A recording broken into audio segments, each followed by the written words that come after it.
정말 이거는 동물학대 아닌가요? 이게 정말 에이. 이게 동물원보다 더 문제인 것 같은데? 원래 동물원의 목적이 뭔지 알아? 뭐야? 나 그거 궁금했어. 뭐 콧불소, 기린 막 이런 것들 있잖아요. 이런 아이들이 막 있어. 근데 동물원의 주요 목적을 우리 사람들이 얘기를 하기에 종보존과 교육이라고 해. 종보존은 우리 반달가슴곰 이제 종보건 사업 하는 것처럼 애들 요렇게 해놓고 거기서 이제 번식도 하고 어쨌든 요 한국 그 자연 환경에서 살아갈 수 있게끔 우리가 종보존을 이렇게 시킨단 말이지. 멸종 위기에 있는 동물이니까. 멸종되지 않기 위해서. 근데 동물원을 생각을 해보면 멸종 위기에 있는 우리 종을 보존하기 위해서 동물원이 있다라고 하는데 막 우리나라 뭐 기린이나 코끼리나 이렇게 막 열대 지역에 사는 아이들의 원래 서식지가 우리 그 원래 서식지랑 비교했을 때 우리나라는 적합한 환경일까? 아니지. 아니지. 요즘에 실내도 굉장히 동물이 많더라고. 너무 많이 생기고 있거든. 난 일단 서울에만 해도 몇 개인지 모르겠어. 실내 동물원이 생긴다는 게 일단 말이 돼? 왈라비나 뭐 조그만한 그런 생명체를 여기 울타리도 없는 환경에 애를 이렇게 새끼랑 방치해놔. 누구든 만질 수 있어. 정말 이런 형광등 불빛만 나오는 데서 햇빛 한번 쐴 수 없는 곳에서 아이들을 그렇게 방치해놓고 사람들이 막 시끄럽게 막 떠들고 그런 환경에서 우리 똑같아. 그거 야생동물 카페처럼 그렇게 실제 동물을 만질 수 있게끔 실내에 그렇게 해놓는 동물원도 굉장히 많거든. 지금 그 실내 동물원에 안에 있는 동물이 우리가 생각하는 그런 소동물이 아니야. 곰, 사자, 호랑이 엄청 많아. 그리고 이것들이 우후죽순으로 지금 생기고 있다는 게 문제지. 뭐 실내에 우리가 최근에 제보에 들어온 걸 보면은 실내 동물원 경우였는데 백사자가 굉장히 초점 잃은 눈빛으로 멍하게 하늘만 내다보고 있고 계속 같은 곳을 왔다 갔다 하고 누가 봐도 너무 무기력한 모습인 거야. 정말 우리 쪽으로 제보 많이 주셔. 저렇게 유리창 안에 gat혀있는 저 사자나 호랑이들 정말 이거는 동물학대 아닌가요? 라고 질문해 주시는 분들도 굉장히 많거든. 그 모습을 교육적인 목적이라고 한다면 아이들이 그런 모습을 보고 뭘 배울 수 있을지가 너무 의문이 드는 거지. 말이 안 돼. 나 진짜 예비 교사로서 그건 진짜 말이 안 된다. 그리고 나는 동물원에는 전시만 하는 게 아니잖아. 또 동물 쇼도 하잖아. 동물 쇼가 굉장히 문제야. 아직도 해? 동물 쇼를? 뭐 일부 하기도 하는데 이게 굉장히 쇼킹했던 게 뭐냐면 우리가 보통 이제 많이들 줄었지만 옛날에 돌고래 쇼 같은 거 굉장히 많이 했잖아. 돌고래가 어떻게 그렇게 조련되는 줄 알아? 나 몰라. 나 솔직히 몰라. 어떻게 조련되냐면 결국은 돌고래의 배고픔을 이용한 조련이거든. 돌고래가 이런 행동을 하게끔 우리가 조련을 하기 위해서는 돌고래에게 이렇게 먹이를 주잖아. 그런 행동들이 어쨌든 돌고래의 배고픔을 이용해서 우리가 그들을 그렇게 훈련을 시키는 거고 그렇게 훈련된 돌고래가 하는 쇼를 우리가 보면서 웃고 있는 거지. 진짜 끔찍하다. 벨루가 알지? 그 하얀 알아. 고래. 본 적 있어. 모든 고래들이 그렇겠지만 돌고래류는 실제로 굉장히 이동을 많이 해야 되는 거잖아. 돌아다니기도 많이 해야 되고. 원래 그 넓은 바다에서. 그치. 넓은 바다에 있던 애가 그 조그만데 얼마나 답답하겠어. 근데 그 수조 깊이도 굉장히 얕고 한 번 이렇게 턴하면 끝날 그 정도의 얄팍한 수조 위치인데 그러다 보니까 애가 거기서 막 오래 있다 보니 척추가 이상 변형이 온 거지. 그리고 너무 스트레스 받는 환경에 노출되어 있다 보니까 그 벨루가가 피부에도 좀 문제가 생기고 우리가 그 아이들을 드넓은 바다에서 뛰어놀아야 할 아이들을 우리가 우리의 만족을 위해서 그 좁은 공간에 가둬놓음으로써 애가 얼마나 학대를 당하는지 우리도 많이 생각을 해봐야 되는 문제기는 해.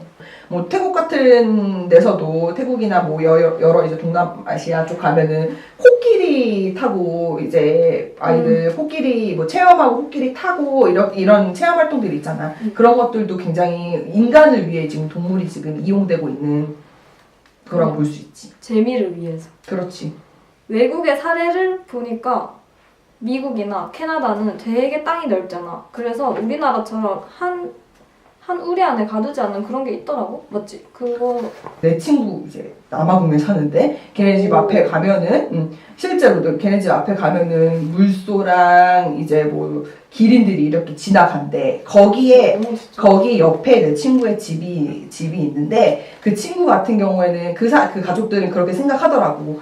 그 원래 그 기린이랑 물소랑 코끼리들이 살고 있는 공간에 우리가 잠깐 새를 내어 살고 있다 이렇게 표현을 하더라고. 집을 짓고. 그러니까 그들과 함께 조화롭게 살아가는 이제 어떤 방법이라든지 그런 인식을 이제 그 사람들은 갖고 있는 거야. 그리고 실제로 뭐 땅이 넓어서 그런 걸 수도 있기는 하겠지만 외국 같은 경우는 생추얼이라고 표현을 많이 하잖아. 우리나라처럼 굉장히 좁은 공간에 막 이렇게 밀어넣고 뭐 시멘트 바닥에 뭐 바위 몇 개 있고 던져주는 먹이를 굉장히 좁은 공간에서 막 받아 먹는 케이스들이 대부분의 동물원이라면 외국 같은 경우에는 이제 보다 넓은 환경에서 그리고 보다 자연 친화적인 환경에서 아이들이 지낼 수 있게끔 해놓는 거지.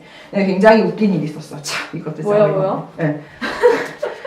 모 동물원에서 이제 보통 요즘은 워낙 이제 야생 동물의 복지나 이런 부분을 신경 쓰기 때문에 보다 이제 자연 환경과 비슷한 환경을 만들어 주려고 숲을 이렇게 만들어 준단 말이지. 왜냐면 이제 뭐 야생 동물 같은 경우에는 본인이 숨을 수 있는 은신처들이 필요하니까 숲을 이렇게 만들어 줬대.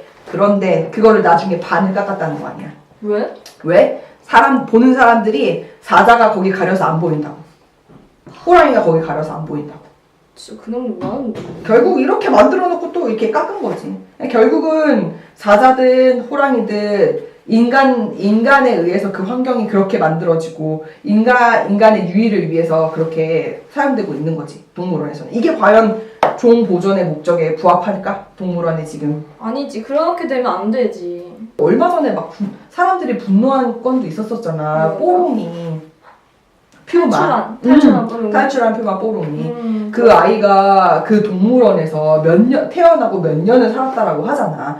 물론 사육사가 이제 관리를 그때 당시에 잘못해서 그 아이가 나오기는 했지만 그런 얘기를 많이 하잖아. 그 아이를 정말 사살할 필요가 있었을까? 그리고 그 아이가 그렇게 밖을 그리워하는 사진들도 몇 개 많이 찍혔더라고. 그러니까 그 아이를 그런 환경에서 키우는 게 맞는 걸까? 그 사건으로 인해서 사람들이 동물원의 어떤 존재의 의미? 그리고 우리가 야생동물을 어떻게 바라봐야 되는지 이런 부분에 대해서 많이 생각하게 된 것 같아. 실제로 그 아이는 사살이 되었지만 그 이후에 그 동물원에 대한 처벌은 그 퓨마가 있었던 그 공간을 한 달 동안 이제 폐쇄하는 거에 이제로 정리가 되었지. 그게 처벌. 그렇지. 그게 처벌이라고? 그게 처벌이지. 와, 말도 안 돼. 아니 결국 그 퓨마는 사람 때문에 죽은 거잖아. 그렇지. 사람의 실수로 인해서 사살당한 거잖아. 사람의 실수로 인해서 결국은 처음으로 우리 밖에 나가서 이제 발을 떼게 됐지만 어쨌든 우리는 그보다 근본적인 걸 생각해야 된다는 거야. 왜 우리가 그 동물을 그런 환경에서 가둬야만 하는지에 대해서.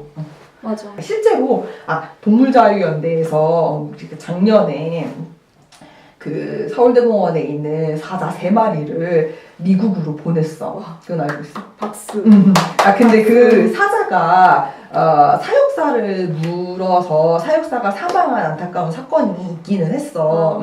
물론 뭐 관리의 문제도 있기는 했었지만 그 사자 그러니까 사자 커플이지. 그 중에 이제 한 마리가 이제 그렇게 어떤 그 한 마리로 인한 사건이 있었는데 그 사건이 있었다고 해서 그 사자를 차디찬 콘크리트 그 방 안에 그 내실에다가 밖으로도 못 나오게 몇 년을 그렇게 거기서 방치를 몇 년을? 시킨 거야. 그 안에다 내실에만 있게끔. 그 내실에서 이제 새끼도 나고. 그래서 총 4자가족이 이렇게 된 거지. 엄마, 아빠, 아들. 이렇게 아이를 이렇게 밖 푸른 초원을 뛰놀아야 할 아이를 그렇게 햇볕도 얼마 들어오지 않는 그 콘크리트 방에 가두는 것이 얼마나 비인도적이고 사람으로서는 해서는 안 될 일이잖아. 그래서 우리가 좀 협력을 해가지고 미국에 있는 이제 미국 덴버에 있는 생추어리에 이 사자 가족을 보내게 됐어. 이제 가끔 우리가 어떻게 지내고 있는지 뭐 연락도 받고 사진도 보는데 그 넓은 환경에서 굉장히 잘 지내고 있더라고. 그리고 이게 좀 좀 문제가 되는 게 뭐냐면 지금 동물원 혹은 수족관에 관련된 법률이 있기는 한데 이게 정말 이게 정말 굉장히 선언적 수준의 어떤 법이야. 안 지키면 그만일 정도의 그렇게 굉장히 선언적 수준으로만 법이 되어 있어. 뭐 실제로 이 동물에 적합한 뭐 우리 사이즈라든지 어떤 환경을 제공해야 된다라는 가이드라인이 너무 두루뭉술한 거야. 사실 이 법이 생긴 지도 얼마 안 됐다는 거. 근데 물론 그 멸종위기에 관한 멸종위기 종에 대한 규제 그 어떤 가이드라인이나 그 아이들에 대한 환경이 어때야 된다라는 그 규제가 있어. 근데 그것도 사실은 최소한이기는 해. 정말 아이들이 원래 자연에서 뛰노는 대로 그런 환경을 제공해 주려면 지금과 같은 환경은 정말 말도 안 되는 환경이기는 하지. 그래서 그런 것들을 조금씩 개선해 나가려는 노력들을 보이는 동물원이 있기는 해. 우리는 동물을 보기 위해서 거기에 가둬놓는다라고 하면 그치. 이제 선진국 같은 경우에는 그 관점, 우리랑 관점이 좀 다른 게 뭐냐면 이제 가도 동물을 볼 수 없는 동물원이 있기도 해. 왜냐면 우리가 동물을 보기 위해서 그 자리에 동물이 있어야 하는 게 아니라 동물이 생활하는 장면을 우리가 손님의 입장으로 가서 보는 거야. 그래서 되게 신기했던 게 우리는 막 체험동물원 가면은 막 거북이 등껍질 만지고 양 이렇게 만져가지고 막 애들 기겁하고 돌아다니고 그러면 폐사율이 진짜 높거든? 당연히 사람 손을 타니까 불가사리가 됐든 거북이가 됐든. 근데 외국의 모 동물원 같은 경우에는 실제 살아있는 거북이를 놓는 게 아니라 일단 죽은 거북이의 등껍질 같은 것들을 그런 뭐 일부러 죽은 건 당연히 아니겠지만 그 등껍질 같은 것들을 한번 만져보게끔 하고 그 다음에 양털 같은 것도 한번 만져보게끔 하고 실제 살아있는 양이 아니라 그러니까 동물에게 최대한 피해를 입히지 않을 정도로 정말 교육적 목적이라면 동물원이 그런 방향으로 나아가는 게 맞겠지. 맞아. 그래서 교육의 관점을 바꿔서 진짜 동물과 인간이 함께 살아가는 거를 배우는 교육이 필요한 것 같아요. 그렇지. 물론 뭐 말했듯이 동물원 폐쇄가 당장은 어렵지. 당장은 어렵겠지만 우리가 그래도 바꿔나가는 노력은 필요한 거야. 동물원의 어떤 존재, 과연 우리가 이 동물을 어떻게 바라봐야 되냐, 인식의 우리 전환도 필요한 거고, 동물원 자체도 지금 아무것도 없는 규정 이런 것들도 하나씩 만들어 나가야 되는 거. 물론 동물을 중심으로 해서. 맞아. 그런 노력들이 일단 필요한 거지.